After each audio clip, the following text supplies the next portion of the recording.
Hyderabad central యూనివర్సిటీలో జేసీబీలను మోహరించడంపై విద్యార్థి లోకం భగ్గుమంది.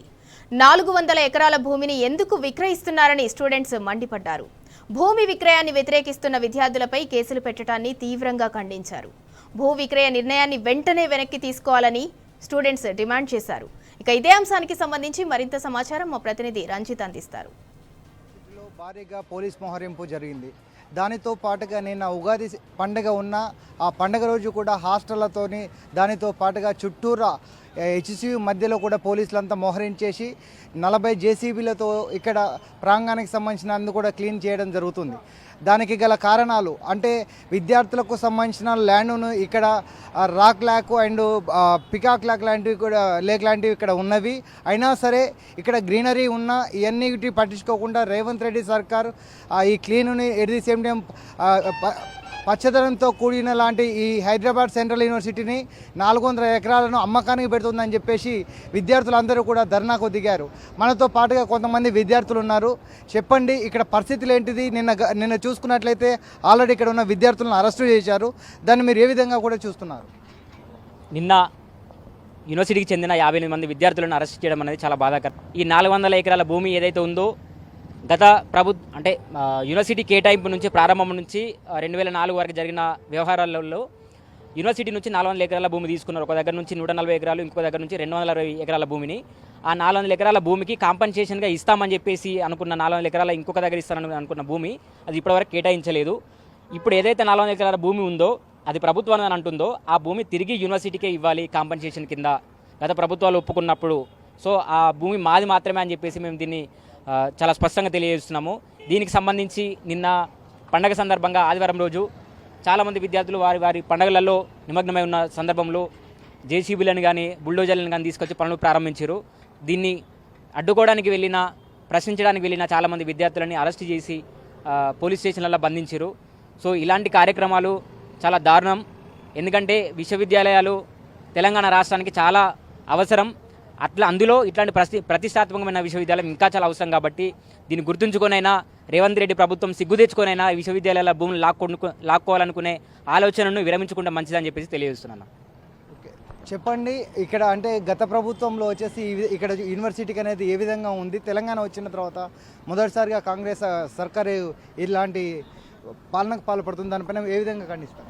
అంతకుముందు ప్రభుత్వాలు కానీ మన యూనివర్సిటీ ల్యాండ్ అనేది టచ్ చేయలేదు ఏ ప్రభుత్వం అయినా. ఈ ప్రభుత్వం మాత్రం యూనివర్సిటీ ల్యాండ్ ఈ 400 ఎకరాలు ఎలా కబ్జా చేయాలి, ఏ విధంగా దోచుకోవాలనేది చూస్తున్నారు. మళ్ళీ డెవలప్మెంట్ అంతకుముందు ప్రభుత్వం తెలంగాణ వచ్చాక గత 10 ఏళ్లలో కూడా డెవలప్మెంట్ అనేది యూనివర్సిటీ చుట్టూ డెవలప్ చేశారు తప్ప మన యూనివర్సిటీని ఎవరు టచ్ చేయలేదు.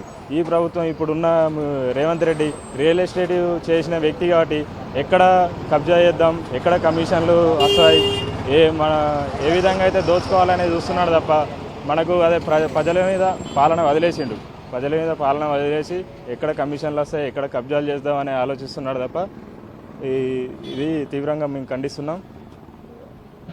చెప్పండి అమ్మా, నిన్న మహిళలను సైతం కూడా పోలీసులు తీసుకుని వెళ్ళే పరిస్థితి కనబడుతుంది. దాన్ని మీరు ఏ విధంగా చూస్తారు? యూనివర్సిటీకి సంబంధించిన 400 ఎకరాల భూమిని తెలంగాణ ప్రభుత్వం ఏదైతే ఉందో అది ఆక్షన్కి పెట్టడం జరిగింది. అలా ఆక్షన్కి పెట్టి నిన్న ఆ భూమిని వాళ్ళు స్వాధీనం చేసుకోవాలి అనే ఆలోచనలో భాగంగా వాళ్ళు దాన్ని డిస్ట్రక్షన్ చేయడానికి నిన్న పండగ కాబట్టి స్టూడెంట్స్ ఎవరు ఉండరు అనుకొని వచ్చి జేసీబీలతోనే అదంతా డిస్ట్రక్ట్ చేయడం స్టార్ట్ చేశారు. ఆ విషయం తెలిసిన యూనివర్సిటీ అమ్మాయిలు అబ్బాయిలు ఎంతోమంది డిస్ట్రక్ట్ చేస్తున్న స్పాట్ ఏదైతే ఉందో అక్కడికి వెళ్ళి అడ్డుకోవాలనే ప్రయత్నం చేశారు.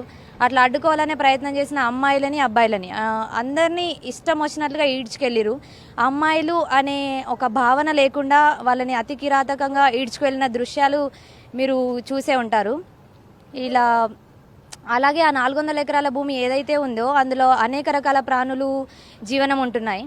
ఇప్పుడు వాళ్ళు ఏదో డబ్బుల కోసం ప్రభుత్వం ఈ భూమిని డిస్ట్రక్ట్ చేసి వేరే ప్రైవేటైజేషన్ ఏదో చేద్దాం అనుకుంటుందో అలా చేయడం వల్ల అనేక రకాల జీవుల ఇల్లుని దూరం చేసినట్టే.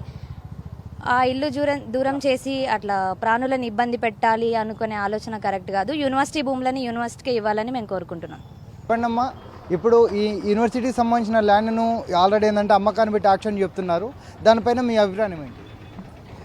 ప్రజెంట్ ఇప్పుడున్న స్టూడెంట్స్ అందరి ఆవేదన కానివ్వండి, కోరిక డిమాండ్ ఏదైనా కావచ్చు. ఆ 400 ఎకరాలని మొత్తం బుల్డోజర్లతో లాగిచ్చి బీడి భూములు చేసే బదులు ఆ 400 ఎకరాలు మాకే ఉంటే మేము స్టూడెంట్స్కి ఫ్యూచర్ డెవలప్మెంట్ కానీ రీసెర్చ్ కానీ ఉపయోగించుకుంటాం కదా.